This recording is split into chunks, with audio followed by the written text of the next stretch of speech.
RCB और CSK यानी कि चेन्नई और बेंगलोर के मैच में क्या अंपायरिंग फिक्स थी?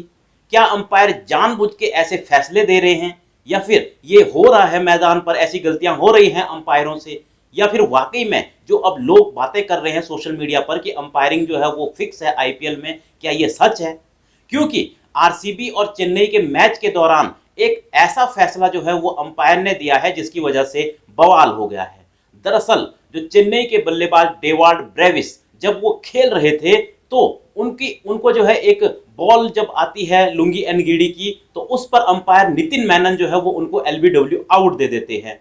लेकिन जब बाद में देखा गया तो बॉल जो है इतनी बाहर जा रही थी कि 2-3 स्टंप और लगा दिए जाएं तो उससे भी बाहर जो है वो गेंद जा रही थी, और जिसको थोड़ी बहुत भी क्रिकेट की समझ है वो भी इसको नॉट आउट करार देगा, लेकिन फील्ड पर मौजूद अंपायर नितिन मेनन उनको आउट दे देते हैं। लेकिन मसला यहीं पर खत्म नहीं होता है, क्योंकि जो बल्लेबाज हैं वो जब एलबीडब्ल्यू अंपायर आउट दे देता है तो उसके बाद भी वो 2 रन भागते हैं, और जब वो डीआरएस लेने लगते हैं तो अंपायर कहते हैं कि भाई जो उनका 15 सेकंड का जो टाइम होता है डीआरएस लेने का वो खत्म हो गया। हालांकि टाइमर वहां पर चल नहीं रहा था क्योंकि खिलाड़ी भाग रहे थे, तो ऐसे में शायद बल्लेबाज को या तो पता नहीं लगा या फिर उनको पता नहीं था।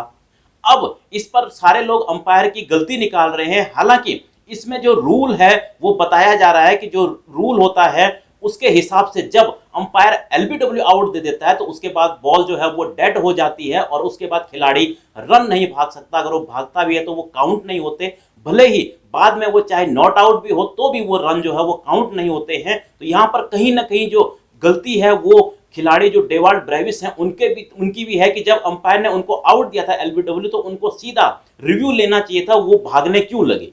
क्योंकि जब उनको आउट ही दे दिया तो वो रन तो काउंट ही नहीं होंगे, वो क्यों भाग रहे थे वहां पर, ये किसी की समझ में नहीं आया। हालांकि अब कई लोग, जो एक मुंबई का मैच हुआ था राजस्थान के साथ, उसमें रोहित शर्मा का जो उन्होंने जो रिव्यू लिया था उसकी बातें भी लोग करने लगे। लोग कहने लगे कि भाई वहां भी कुछ ऐसा ही मसला था और रोहित शर्मा को जो है 15 सेकंड पूरे हो गए थे, उसके बाद भी उन्होंने रिव्यू लिया था तो उनका रिव्यू तो माना गया था, और उसके बाद रोहित शर्मा नॉट आउट भी हुए थे। और इसीलिए वहां भी लोगों ने कहा था कि क्या अंपायरिंग जो है वो मैच फिक्स कर रहे हैं अंपायर।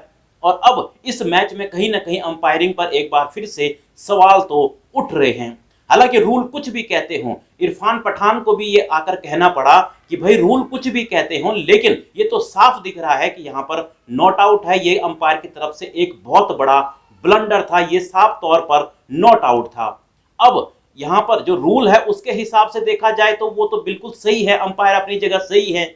लेकिन अंपायर ने अगर जब उनको आउट दिया तो उसके बाद डेवार्ड ब्रेविस को भी जो है वो सोचना चाहिए था कि ये रूल तो उनको भी पता होगा कि वो अगर खिलाड़ी हैं कि जो जब अंपायर आउट दे देता है, किसी भी तरह से आउट दे देता है, तो उसके बाद रन काउंट नहीं होते हैं, बॉल डेड हो जाती है। तो अब इसमें गलती किसकी है? क्या खिलाड़ी की गलती है या फिर अंपायर की गलती है? अंपायर की तो यही गलती है कि उन्होंने उसको आउट दिया जबकि बॉल बहुत बाहर जा रही थी, लेकिन उसी के लिए तो रिव्यू बनाए गए हैं ताकि खिलाड़ी रिव्यू लेकर उस फैसले को पलट सके।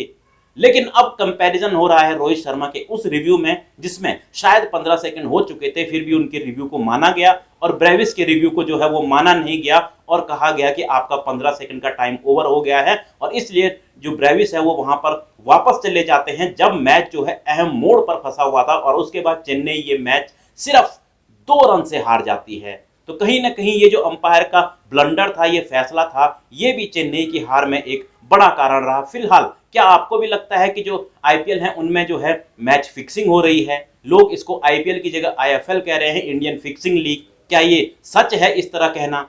आप लोग भी अपनी राय कमेंट बॉक्स में दे सकते हैं। मिलता हूं मैं आपको एक और ऐसी ही वीडियो में।